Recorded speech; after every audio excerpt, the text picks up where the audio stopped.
I didn't think one sentence could end a relationship. People say hurtful things in arguments all the time. We say things we do mean, then we apologize, cry a little, and move on. I thought that's what this would be. I was wrong. Because the night I told my boyfriend, I always hope to end up with someone else, he didn't argue back. He just packed my bags. His name was Lucas. We had been together for 2.5 years. He was steady, kind, the type of man who remembers how you take your coffee and fills your gas tank when you forget. Safe, that's the word everyone used. And somewhere along the way, I started resenting that. I wish I could say it happened because he treated me badly, that he was cruel or distant, but he was, the truth is uglier. I got bored. I kept comparing him to some imaginary version of a man who didn't exist. More exciting, more ambitious, more passionate. I'd scroll social media, see couples traveling, men sending flowers, dramatic love stories, and I'd look at Lucas sitting beside me in sweatpants watching a documentary and think, is this it? Instead of talking to him about feeling stuck, I let the frustration grow. Little comments started slipping out. You never plan anything spontaneous. Do you ever think bigger? I thought my life would look different by now. Lucas would just listen, nod, try to do better, but I didn't see his effort. I only saw what he was. One evening, we had a small argument, nothing huge. He forgot to call when he said he would. I was already in a bad mood, already carrying all that silent dissatisfaction. You know what? I snapped. Sometimes I feel like I settled.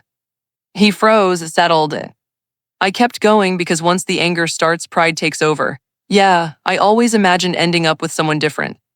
The room went quiet. Lucas stared at me like he was trying to make sure he heard correctly. Different how? I laughed bitterly. I don't know, just someone else, someone more like what I pictured. The second I said it, I felt it. That line, the one you can't take back. Lucas didn't yell, he didn't call me names. He just nodded slowly like something inside him finally made sense. Okay, he said softly. That okay irritated me. I wanted a reaction. I wanted him to fight, to defend himself, to prove he cared enough to argue. Instead, he stood up and walked into the bedroom. I followed him, still heated. What are you doing?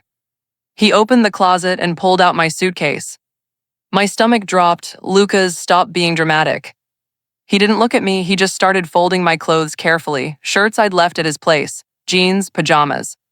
Are you serious? I asked, my voice shaking now.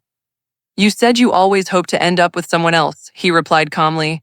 I'm just helping you get there. That's not what I meant, I lied, but deep down I knew it was exactly what I meant. He placed my shoes in the suitcase, zipped it halfway, then looked at me. His eyes weren't angry. They were hurt in a quiet, deep way that scared me more than shouting ever could. I loved you, he said, not the imaginary version of you, you right now. Tears started filling my eyes. I didn't mean to hurt you. I know, he said gently, you were just being honest. That word honest felt like a slap. I tried to backtrack. I was just frustrated. Everyone says things they do mean. Lucas shook his head slightly. You didn't say you were upset. You said I was never the one you hoped for. I had no defense for that. I can change, he added quietly. I can work harder, earn more, plan bigger things, but I can't become someone else, and I don't want to spend my life feeling like a placeholder. That's when fear truly hit me. Lucas, please, I said. We can fix this. I didn't realize how it sounded. He smiled sadly. It sounded like the truth. He picked up the suitcase and walked past me toward the front door. You're really kicking me out, I whispered. I'm not kicking you out, he replied. I'm stepping aside. The hallway felt colder than usual. I watched him place my bag near the door. You deserve the life you picture, he said, and I deserve to be someone's first choice. Tears were streaming down my face now. You are my first choice. He looked at me, eyes soft but certain. Not tonight. Silence filled the apartment. I stepped forward, desperate. What if I regret this? Lucas nodded. You probably will. That broke me. He opened the door, then paused. I hope you find what you're looking for, he said quietly. Then he stepped back, giving me space to leave. And the cruelest part, he wasn't angry, he wasn't bitter, he wasn't trying to hurt me. He was letting me go with dignity I didn't show him.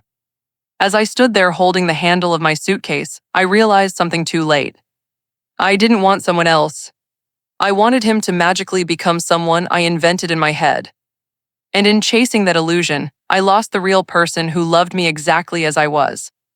I walked out that night thinking he'd call, that he'd miss me and change his mind. He didn't. Because sometimes one honest sentence doesn't start a fight. It ends the story.